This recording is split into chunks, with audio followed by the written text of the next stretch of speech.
Salut à tous et bienvenue dans cette nouvelle vidéo. Alors comme t'as pu faire dans le titre, je te retrouve pour une vidéo book haul. J'avais déjà tourné cette vidéo il y a quelques temps et j'ai décidé de la refilmer tout simplement parce que j'aimais pas le rendu, j'avais filmé avec mon ordinateur et j'aimais vraiment pas le rendu. Je suis désolée d'ailleurs si je parais toute blanche, c'est la luminosité qui fait ça, je suis congelée, je sais pas si ça se voit.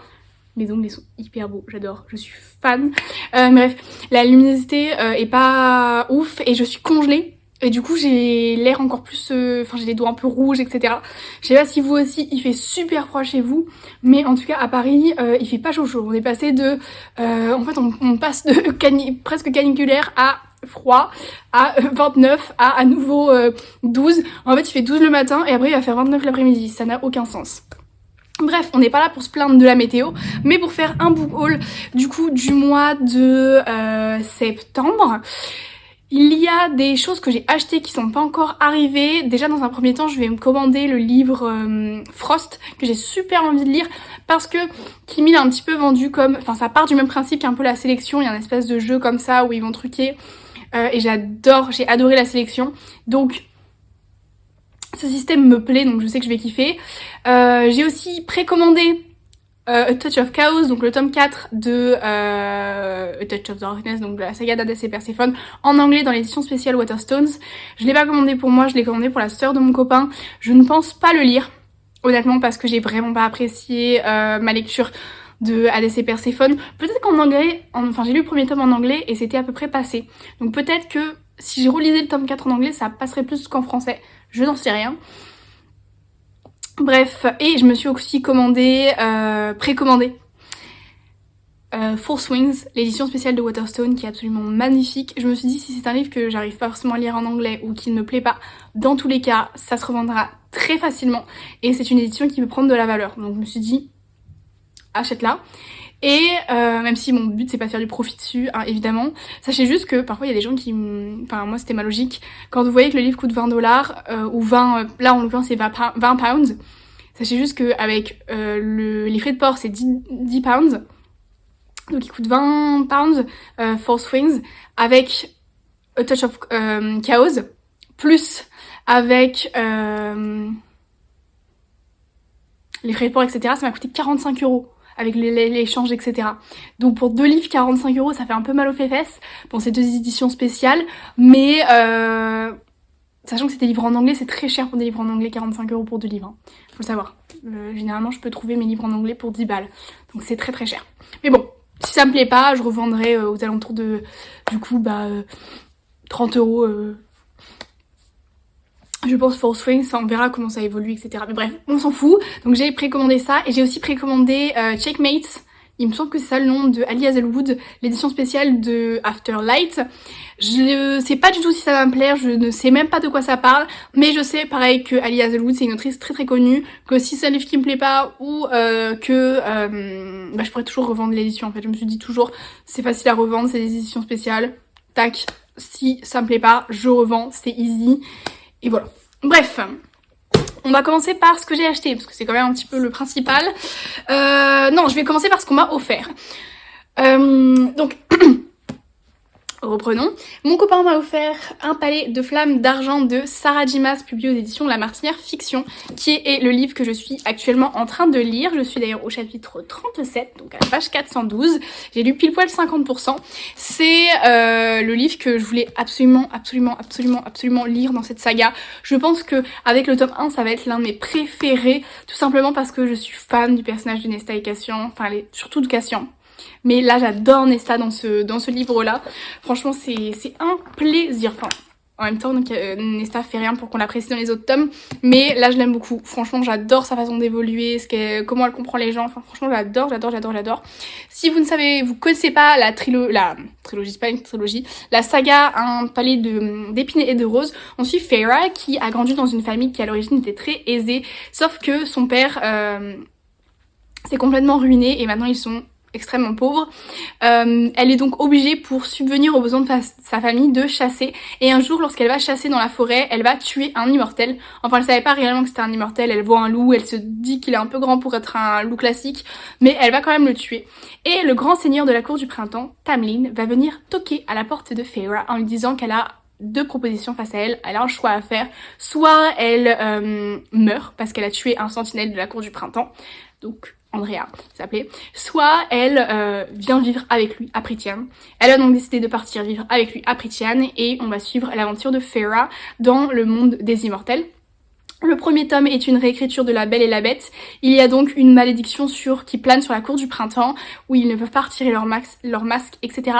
On en apprend plus évidemment sur cette malédiction au fur et à mesure des livres, enfin du livre, principalement du livre, et du tome 2. Et après ça devient complètement différent, on part sur une autre cour, on visite, etc.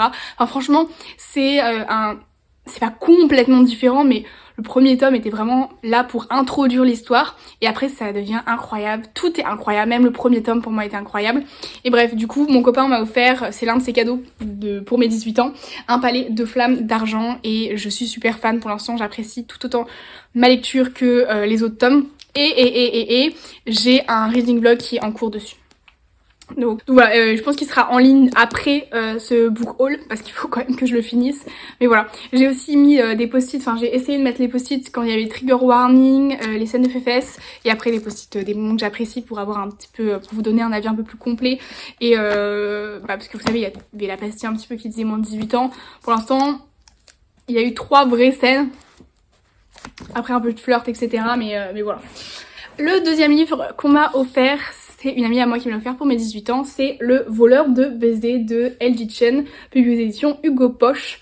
C'est de la romance, de la new romance, et surtout c'est un livre qui parle de la mafia, et je pense que je vais adorer, qui parle d'un mariage forcé à l'origine, sauf que en fait elle a tout, enfin je crois que c'est, j'ai pas trop compris en fait, je crois que c'est à l'origine elle devait subir un mariage forcé, et elle va tomber amoureuse alors attendez, je vais lire le synopsis, en fait je vais vous lire le synopsis, ça va être beaucoup plus simple. Être la fille d'un parrain de la mafia italienne de Chicago fait de Francesca une jeune femme à part, une véritable princesse. Son avenir est tracé depuis son plus jeune âge. Elle épousera l'héritier d'une famille criminelle alliée à la sienne. Elle l'a accepté depuis longtemps, même si cela la condamne à vivre dans une prison dorée. Et surtout, celui qui lui est promis est un ami d'enfance pour qui elle nourrit de tendres sentiments depuis longtemps. Mais Wolf Clayton a d'autres projets pour elle. C'est un jeune sénateur de Chicago qui veut détruire la famille de Francesca pour des raisons personnelles. La jeune femme est un pion dans la partie d'échecs qui l'oppose au père de la jeune femme. Elle est obligée soudain d'abandonner tous ses projets et l'homme qu'elle aime et attend depuis si longtemps. Le peu de liberté qui lui est resté aussi. Wolf croyait avoir pensé sa vengeance dans ses moindres détails, mais il a sans doute sous-estimé Francesca et les sentiments qu'elle pourrait lui inspirer. Celui qu'elle aimera lui volera son premier baiser. C'est un roman psychologique de petite jeune femme derrière. Et franchement, j'adore. Ça me donne vraiment envie. J'ai lu plusieurs fois le synopsis. Mais vraiment, ça me donne envie. J'en ai déjà entendu parler. Je vais essayer de pas trop regarder les avis, etc. Et plutôt de me plonger dedans. Mais en tout cas, vraiment, la romance a l'air trop cool. Et j'ai hâte de le lire et de en parler à ma copine. Voir si c'est quelque chose... Enfin, à ma pote. Voir si c'est un livre, parce qu'elle m'a dit que c'était un livre qui pourrait lui plaire, donc en plus comme ça je pourrais lui passer si elle veut le lire. Ensuite, autre qui est un peu un cadeau entre guillemets, je dis entre guillemets, c'est parce que c'est des livres que mes parents m'ont acheté pour ma sœur. Enfin, en fait, c'est pas vrai. C'est moi qui l'ai, entre guillemets, dit à ma sœur, oh regarde, il faut que t'achètes ce livre-là. Je lui ai montré en magasin en lui disant ça te plairait, et je voulais les lire. C'est j'arrive pas à prononcer. Inheritance Games, donc le jeu de l'héritage quoi. Le nom d'héritage, Inheritance Games de Jennifer Lynn Barnes. Je n'arrive pas à prononcer ce mot-là en anglais. Inheritance Games, publié aux éditions PKJ. Enfin bref, du coup, c'est mes parents qui l'ont acheté pour ma sœur et elle l'a lu le tome 1 et le tome 2. Elle est en train de lire le tome 3 et le tome 4 vient de paraître. Donc dès qu'elle aura fini le tome 3, j'achèterai sûrement le tome 4.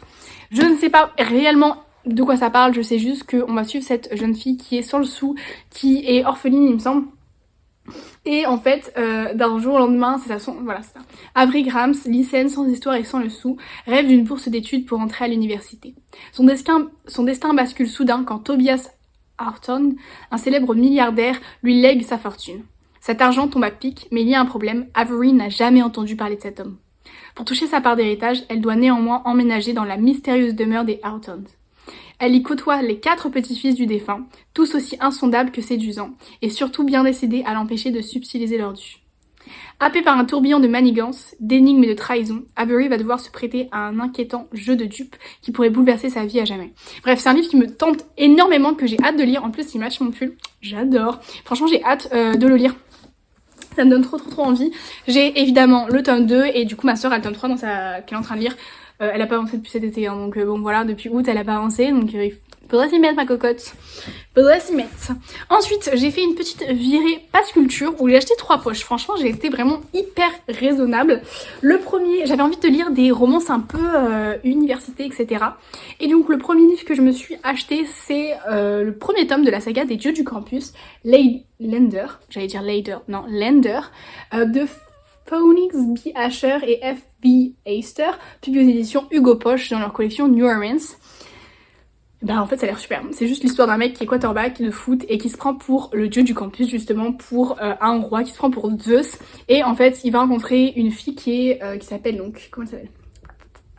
Elle s'appelle Nyx et elle est fille de pasteur, donc elle a déjà entendu plein de fois de sermons, et en fait elle va remettre à sa place, j'arrive pas à parler aujourd'hui, elle va remettre à sa place Lander, et du coup bah ça va être un Enemies to Lovers, et ça a l'air vraiment très cool. En plus les chapitres sont rapides, franchement ça a l'air vraiment pépite. Ouais, vraiment pépite. Et le tome 2 c'est une homo-romance, il me semble qu'il vient de paraître en poche, quelque chose comme ça, et bah du coup il paraît au fur et à mesure en poche, et il est disponible sur Nextory. Alors moi je paye mon abonnement, mais il est disponible sur Nextory si ça vous intéresse. Ensuite, pour rester un peu dans ces vibes romance, je me suis acheté No Rules de Anita Higgins, publié aux éditions Addictive dans leur collection Poche. Le grand format est pas du tout comme ça niveau packaging, franchement il est vraiment super différent. Ce qui me fait rire, c'est que j'avais lu le résumé du Poche et j'avais vu le grand format et je m'étais dit non, parce que la couverture donnait pas du tout envie, alors que celle-là, avec le truc University, donne plus envie. Et ben en fait on va suivre Iris qui, à peine arrivée dans son lycée, va être un peu bouleversée parce que elle va être un peu mise au monde c'est ça, le groupe le plus sélect du campus vient de lancer une invitation, qui veut tenter de les rejoindre, et Iris elle en a rien à faire, sauf que Tucker qui fait partie de ce groupe va mettre le grappin sur elle, et du coup elle va devoir participer un peu à ces jeux malsains qu'elle souhaitait pas faire, qu'elle ne souhaitait pas faire, pardon, et ça a l'air vraiment trop cool, j'ai hâte de me plonger dedans. Par contre faut savoir que c'est écrit assez petit et que franchement il fait 530 pages et écrit pas très gros quoi. Donc j'espère qu'il va être bien parce que c'est une petite bricasse. Ensuite, je me suis acheté toujours en poche Hôtel Portofino de J.P. O'Connell. Maintenant avec du recul je me dis mais pourquoi j'ai acheté ça? Mais en vrai ça a l'air sympa. Non, je pense qu'il peut y avoir du potentiel. Je pense que ça peut me faire kiffer. En fait j'ai l'habitude d'acheter des livres comme ça chez J'ai lu, dont j'ai jamais entendu parler, qui sont ces collections, cette collection-ci là, comme ça avec leur jolie couverture. J'en ai acheté plusieurs et je vais être honnête, à chaque fois que j'ai fait ça, c'était des flops. Mais là, ça m'a donné envie. Je me suis dit, allez, tente. Mais je sais que ça va... Peut-être que ça... Non, en vrai, faut pas que je parte défaitiste. Mais je sais que tous les autres que j'ai achetés dans cette collection J'ai lu, etc., ils ont un peu flop. Mais bref. Ensuite, cette jeune femme qui s'appelle Bella Ainsworth, qui est propriétaire de l'hôtel Hôtel Portofino et qui... Voilà, alors que son mariage bat de l'aile et que sa famille peine à se remettre de la Grande Guerre sous de nouveaux cieux, Bella doit continuer à satisfaire les exigences de ses hôtes, habitués de la haute société britannique. Tous les regards sont tournés vers l'arrivée d'une potentielle prétendante pour son fils Lucien, mais les événements vont vite leur échapper. C'est exactement pour ça que j'avais envie de le lire, c'est parce qu'il y avait ce côté un peu Bridgerton qui m'a donné envie, avec ce côté potentielle prétendante pour son fils. Je me suis dit, puis la haute société, je me suis dit ça pouvait être intéressant, que ça pouvait me plaire. Et ma mère pourrait bien aimer ce genre de résumé, donc bon, je le lirai, je vous redonnerai des nouvelles sur cette chaîne évidemment. Ensuite, j'ai reçu ma première box Afterlight. J'ai été sur la waitlist depuis juillet, quelque chose comme ça, et du coup j'ai été contactée en août pour pouvoir me procurer la box de septembre. Il faut savoir que Afterlight c'est une box proposée par le site Illuminate, qui ont aussi une box qui s'appelle Illuminate, qui est pour tout ce qui est fantasy, c'est des éditions spéciales un petit peu comme Fairy Loot, je sais pas si vous connaissez.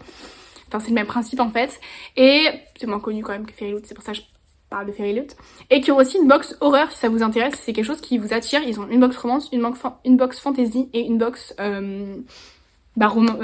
horreur. Faut savoir que leur box fantasy est quand même plus axée young adulte que adulte, ce qui n'est pas le cas de Fairy Loot, vous avez 2 options sur Fairy Loot, donc voilà. Mais bref, j'étais aussi sur la waitlist de Enemy Crate et on m'a proposé de m'abonner pour le mois d'octobre, mais j'ai décidé de le passer parce que je voulais pas dépenser de l'argent là-dedans. J'ai pas mal de choses à lire en ce moment et je préfère à lire en français des fantasy, je comprends mieux et je passe pas à côté d'éléments. Et franchement, je préfère les éditions Fairyloot que les éditions Enemy Crate niveau packaging, enfin niveau livres, etc. Je trouve qu'ils sont plus beaux les Fairyloot et je suis toujours sur la waitlist de Fairyloot pour le coup. Très très long. Mais bref, du coup, le thème de cette fois-ci, c'était... Attendez. Le foot comme ceci. Hop. Le thème de septembre. Et du coup, le livre qui était avec, c'était Clit Cute. Il y a d'ailleurs un super beau fan art avec. Et c'est une romance FF qui parle de foot. Alors je savais pas du tout. Personnellement je suis pas hyper fan des romances FF dans le sens où je me sens pas forcément hyper bien représentée parce que c'est pas... Enfin je suis pas lesbienne donc c'est pas quelque chose qui... ou bisexuelle donc c'est pas quelque chose où je me sens super bien représentée, mais à la fois je me dis ça peut être sympa et je me dis bah go tester. Parfois je lis des romances MM et c'est pas un souci, donc je me dis go tester, voir si ça peut me plaire, si c'est quelque chose qui a l'air sympa. En plus ça parle de foot, donc on suit ces deux demoiselles qui s'appellent Phoebe et Grace, il me semble c'est ça. Et Grace elle est super forte, c'est une championne de foot. Sauf qu'elle va se blesser et Phoebe c'est une nouvelle qui vient d'arriver en fait dans comment on appelle ça, l'équipe. Et en fait au début Phoebe elle est pas du tout intéressée par le fait de sortir avec Grace. Elle est plus en mode je veux juste c'est mon idole de quand j'étais petite, trop bien. Et en fait elles vont devenir collègues with benefits pardon. Et leur relation va se mettre doucement en place. D'ailleurs le packaging est très joli, enfin le livre est très joli, dans les tons bleus comme ça un peu pastel avec une petite balle de foot. Rien de transcendant mais très sympa. Je vais voir si ça me plaît, si ça me plaît pas, ça a l'air très cool. Non, en vrai ça a l'air plutôt cool, il est beau, il est évidemment signé. Si ça me plaît pas, je le revendrai tout simplement, hein. Je vais pas me... Ça arrive, hein. Peut-être que j'ai beaucoup envie de lire de la fantasy en vrai, FF. Je me suis dit pourquoi pas la fantasy, peut-être que ça, là c'est que ça, mais peut-être que la fantasy ça pourrait m'aider un petit peu plus à rentrer dedans et après il va pouvoir lire ce genre d'ouvrage, j'en sais rien. Mais bref, c'est de Meryl Wilsoner, je sais pas si je l'ai dit, et je verrai bien hein, si ça me plaît, je vous tiendrai au courant. Et parce que j'avais envie de ce côté un petit peu romance sportive universitaire, je me suis acheté le premier tome de... Anna Grace, enfin le premier livre de Anna Grace qui s'appelle Icebreaker, et elle a écrit un autre livre qui maintenant vient juste de paraître en anglais dans le même univers qui s'appelle Wildfire, quelque chose comme ça. Pourquoi je l'ai pas acheté en anglais? Tout simplement parce que je suis une flemmarde et qu'il était en français. Et que je me suis dit bon go l'acheter en français, hein, vraiment rien de plus simple, hein. Vraiment c'est juste parce que je suis une flemmarde. Donc Icebreaker de Anna Grace, et on suit cette patineuse artistique qui va devoir partager sa patinoire avec Nathan qui est hockeyeur, et on va suivre leur romance Enemies to Lovers, et à ce qui paraît c'est très spicy, donc bon j'ai hâte de voir, ça a l'air très très cool, franchement ça me donne très envie. Je pense que c'est le livre que je vais lire après comment on appelle ça, Un palais de flammes d'argent, pourquoi pas continuer avec Wildfire. Oui, je m'en fiche d'avoir l'édition 1 en anglais et l'édition 2 en français. Inverse, l'édition 1 en français et le tome 2 en anglais, simplement parce que moi ils sont rangés par ordre de couleur dans ma bibliothèque, donc si j'ai deux éditions différentes pour les livres, c'est pas un souci pour moi. C'est pas un souci du tout, et si ça me plaît dans tous les cas je l'achèterai en français. Je trouve ça très cool. Par contre il y a des... Ouh, c'est mon ticket de caisse. Sur les en-têtes de chapitres, il y a des patins à glace. Ouf, des petits patins de hockey. Vous voyez, si c'est Anastasia ou si c'est Nathan qui parle, je serais trop chou.